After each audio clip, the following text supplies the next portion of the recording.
부부 관계는 한순간에 깨지지 않습니다. 겉으로는 아무 문제 없는 것 같아 보여도 안으로는 조금씩 금이 가기 시작합니다. 그리고 그 금은 시간이 지날수록 넓어지고 결국 큰 균열로 번져서 되돌릴 수 없는 지점까지 가버리죠. 오늘은 바로 그 부부 사이가 멀어질 때 나타나는 10가지 신호에 대해 이야기하려고 합니다. 이 10가지를 알면 혹시라도 내 가정이 위험 신호를 보내고 있는지 스스로 확인할 수 있습니다. 그리고 무엇보다 중요한 건 아직 늦지 않았을 때 이 신호들을 바로잡아야 한다는 겁니다. 끝까지 함께 하신다면 지금은 작은 갈등 같아 보이는 것들이 어떻게 부부관계를 위기로 몰아가는지, 또 어떻게 예방할 수 있는지 깊이 이해하게 되실 겁니다. 첫 번째 신호는 대화가 줄어든다는 겁니다. 연애할 때는 하루에도 몇 번씩 전화하고 만나면 사소한 얘기까지 다 나눴습니다. 하지만 결혼 생활이 길어지면 자연스럽게 대화가 줄어듭니다. 문제는 대화가 줄어드는 정도를 넘어서 굳이 말하지 않아도 된다고 생각하는 단계에 들어가는 순간입니다. 말해봤자 뭐해? 어차피 이해 못할 거야. 얘기하면 또 싸우겠지. 이런 생각이 들면서 필요한 말조차 하지 않게 되는 겁니다. 상담 현장에서는 대화가 거의 없는 부부가 가장 회복하기 어렵다고 합니다. 왜냐하면 대화가 없으면 서로가 어떤 감정을 느끼고 있는지, 무슨 어려움을 겪고 있는지 알 수 없기 때문입니다.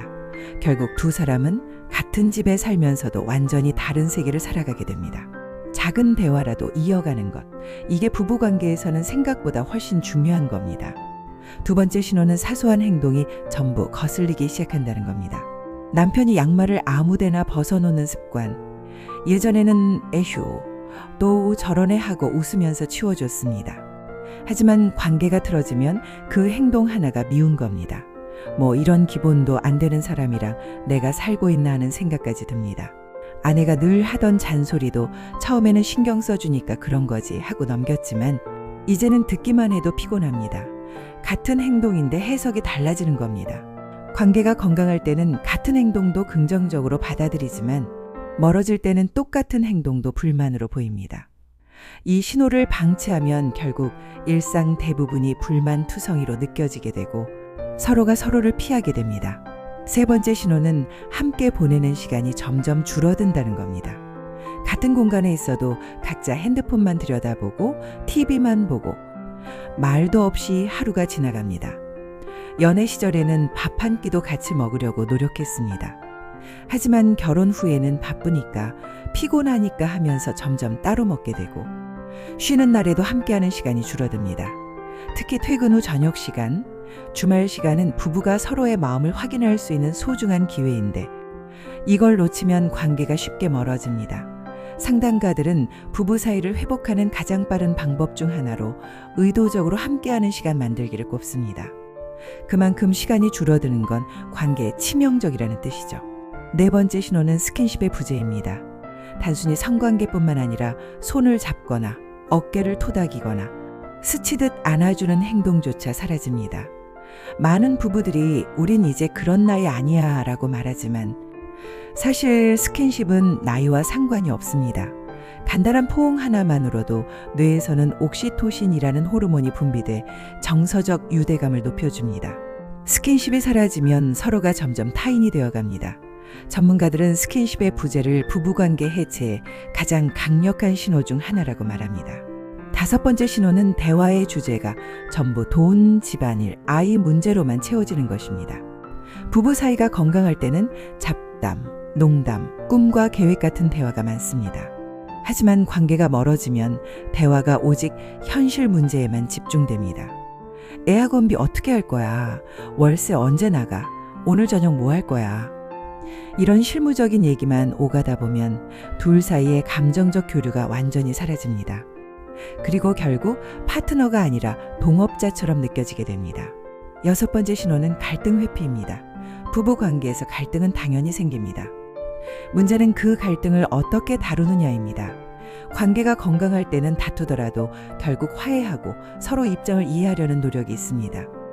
하지만 사이가 멀어지면 아예 갈등을 해결하려 하지 않습니다. 그냥 덮어두고 모른 척하고 피하는 겁니다.